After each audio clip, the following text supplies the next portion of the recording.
अगर आप सब कुछ ट्राई कर चुके हैं और आपको लगता है कि लॉ ऑफ अट्रैक्शन, मैनिफेस्टेशन आपके लिए ये सब काम नहीं कर पा रहा है, आपकी किस्मत आपका साथ नहीं दे रही है, आप निराश हो चुके हैं, तो ये वीडियो आपके लिए ब्रह्मास्त्र का काम करेगी। इसमें आप जानेंगे कि आप कैसे अपने जीवन को खुशहाल बना सकते हैं। आज इस वीडियो के माध्यम से मैं आपको ऐसी जानकारी देना चाहता हूं जो आपकी पूरी जिंदगी बदल कर रख देगी। दरअसल आप इस वीडियो को देखेंगे तो अपनी किस्मत बदल सकते हैं। इस वीडियो में बताई गई सभी बातों का पालन करेंगे तो आप आज एक सफल व्यक्ति होंगे, चाहे आप किसी भी स्थिति में हों। वीडियो के अंत में आपको वह प्रक्रिया बताई गई है जिससे आप अपनी कोई भी इच्छा पूरी कर सकते हैं और अपनी कोई भी समस्या दूर कर सकते हैं। दोस्तों, आप सबकॉन्शियस माइंड के बारे में कई वीडियो देखे होंगे और आप यह भी जानते होंगे कि अगर कोई विचार या इच्छा आप तक पहुंच जाए तो उस विचार को हकीकत में बदलने से कोई नहीं रोक सकता। लेकिन वो मूवमेंट कौन सा है जब सबकॉन्शियस माइंड पूरी तरह से एक्टिव होता है? अधिकतर सभी यही बताते लेकिन हैं कि सुबह उठने के बाद आपका अवचेतन मन सक्रिय रहता है। लेकिन कब ये आज तक किसी ने नहीं बताया है। दोस्तों, आमतौर पर जब आप सुबह उठते हैं तो आपका अवचेतन मन सक्रिय होता है। वो आपकी बातों को सिर्फ सुनता है लेकिन स्टोर नहीं कर पाता है, जिससे कि आपके अफर्मेशन, आपका मैनिफेस्टेशन स्क्रिप्ट्स पूरी तरह से काम नहीं कर पाता है। आज आप जानेंगे वो मेंटल स्टेज जब आपका माइंड सुपर कॉन्शियस स्टेज में होता है, जब आपका सबकॉन्शियस माइंड आपके हर विचार को सुनता है और स्टोर भी करता है। और सबसे महत्वपूर्ण बात यह है कि आपके विचार वाइब्रेशन बनकर और सीधे यूनिवर्स तक पहुंचते हैं। आइए इसे थोड़ा डीपली समझते हैं ताकि हर पहलू आपके सामने स्पष्ट हो जाए और आप इस प्रक्रिया को पूरे आत्मविश्वास के साथ कर सकें। सुपर कॉन्शियस स्टेज वह पल है, वो मूवमेंट है जिसमें आप जो भी विचार अपने मन में सोचते हैं वह वास्तविकता में बदलना तय है, क्योंकि इस समय ही आपकी चेतना ब्रह्मांड से कनेक्ट होती है। यह एक ऐसा पल होता है जहां ब्रह्मांड आपकी किसी भी इच्छा को पूरा करने के लिए बाध्य होता है। दोस्तों, यह समय होता है सुबह 3:40 से 5:30 तक का।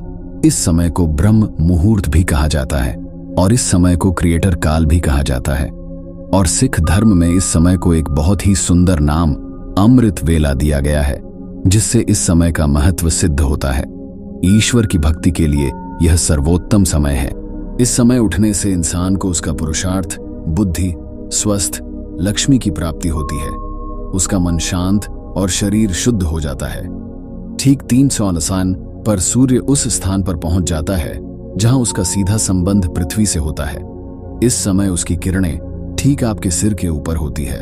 जब सूर्य की किरणें पृथ्वी के दोनों ओर एक ही स्थान पर पड़ती है तो मनुष्य का सिस्टम एक खास तरीके से काम करने लगता है।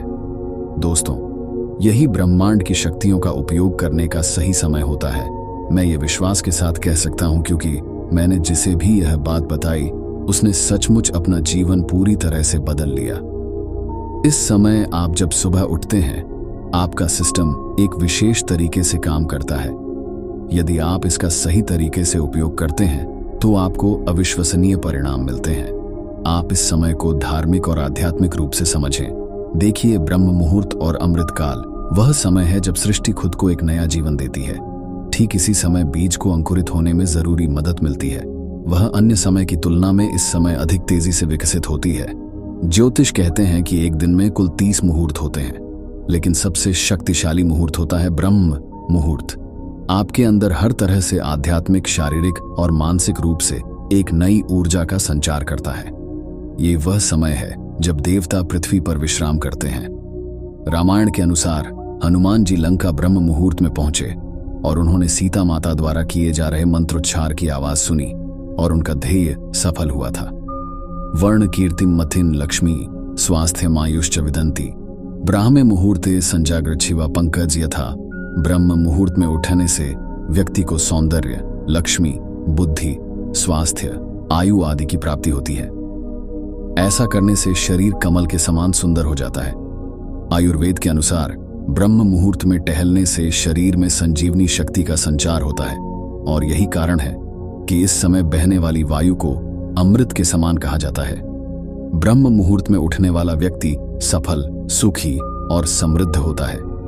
आर्घवेद और सामवेद में भी बताया गया है कि यदि आप ब्रह्म मुहूर्त में अपनी छाव को रखते हैं और अपनी चेतना तक पहुंचते हैं तो यह निश्चित है कि वह पूर्ण होगा। आज के आधुनिक वैज्ञानिक भी मानते हैं कि ब्रह्म मुहूर्त में कुछ ऐसा घटित होता है जो कल्पना से परे है। अब आइए समझते हैं कि इस समय का उपयोग कैसे किया जाए। मैं आपको 2 तरीके बताने जा रहा हूं। नंबर 1, आपको सुबह 3:40 से 5:30 के बीच उठना है। उसके बाद सबसे पहले आपको 5 मिनट तक अपने इष्ट का नाम लेना है। आप जिस किसी को भी मानते हो, राम, अल्लाह, बुद्ध, जिसे भी आप चाहते हैं, आपके भगवान मान लीजिए, आपको 5 मिनट तक उनका नाम लेना है। दूसरा, आप जिस भी समस्या से परेशान हैं, उस समस्या को एक कागज पर लिखना है और अपनी समस्या को इस तरह लिखना है कि वह समस्या न रहे। मैं एक उदाहरण से आपको समझाता हूं। कल्पना कीजिए कि आप धन की समस्या से परेशान हैं, तो आपको कागज पर यह लिखना होगा कि अब मेरे जीवन में धन की कोई समस्या नहीं है। मेरी सभी इच्छाएं बहुत आसानी से पूरी हो जाती हैं। मेरी आय पहले से अधिक हो गई है और मेरा व्यवसाय या मेरी नौकरी बहुत अच्छी चल रही है और मैं इसके लिए परमपिता परमेश्वर आपका आभारी हूं और आपका धन्यवाद करता हूं। और इसे कम से कम 10 मिनट तक रोज इसी समय पढ़ना है। लिखना केवल एक बार होता है। इसके बाद पहले दिन आपको ज्ञान मुद्रा में बैठना है। आप बिस्तर पर बैठकर कल्पना कर सकते हैं कि आप जो भी काम कर रहे हैं, जिस भी काम से आप पैसा कमा रहे हैं, बहुत अच्छा चल रहा है और आप और आपका परिवार बहुत खुश हैं। आप भुगतान प्राप्त कर रहे हैं, आप लोगों को भुगतान भी कर रहे हैं। बहुत खुशी के साथ कल्पना करें। इस तरह से उस खुशी को महसूस करें जिसे आप हर सांस के साथ महसूस करते हैं। देखिए, जब इस समय आप उठते हैं और अपना ध्यान अपनी इच्छा की ओर केंद्रित करते हैं और अपनी इच्छा की कल्पना करते हैं और उसे महसूस करते हैं, तो वह इच्छा वाइब्रेशन बनकर ब्रह्मांड तक पहुंच जाती है। जैसे ही आप इसे कुछ समय के लिए करेंगे, आपको जीवन में कहीं ना कहीं से कोई ना कोई रास्ता मिल जाएगा। आपको कुछ मदद जरूर मिलेगी। आपको यह ध्यान 10 से 15 मिनट तक करना है। ऐसा करने के लिए आपको सुबह 3:40 से 5:30 के बीच उठना होगा और उसके बाद अपने भगवान से 11 मिनट तक प्रार्थना करनी होगी। और 11 मिनट के बाद आपको अपनी इच्छा 3 बार कहनी है। जो भी आप चाहते हैं वह इच्छा 3 बार कहनी है। जैसा कि दोस्तों अभी सर्दी का मौसम है, तो आप बिस्तर पर बैठकर भी ऐसा कर सकते हैं। इसमें स्नान करने की कोई जरूरत नहीं है, बस मन साफ होना चाहिए। और ऐसा करने से पहले आपको कुछ भी नहीं खाना है और मन में कोई अन्य विचार भी नहीं आने देना है। शुरुआत में आपको थोड़ी परेशानी हो सकती है, लेकिन जब आप ऐसा 7 दिन तक करेंगे तो आपको इसका असर खुद ब खुद नजर आने लगेगा। मैंने अब तक जिनको भी ये बताया है, उनमें से कई के साथ पहले दिन में ही कुछ ऐसा हुआ है जिससे उनकी समस्या पूरी तरह से सॉल्व हो चुकी है। ये अब आपके ऊपर है कि आप कितने विश्वास के साथ करते हैं। ये सारा प्रोसेस 20 से 25 मिनट का है। इसे आजमाएं, आपको निश्चित रूप से लाभ मिलेगा। धन्यवाद।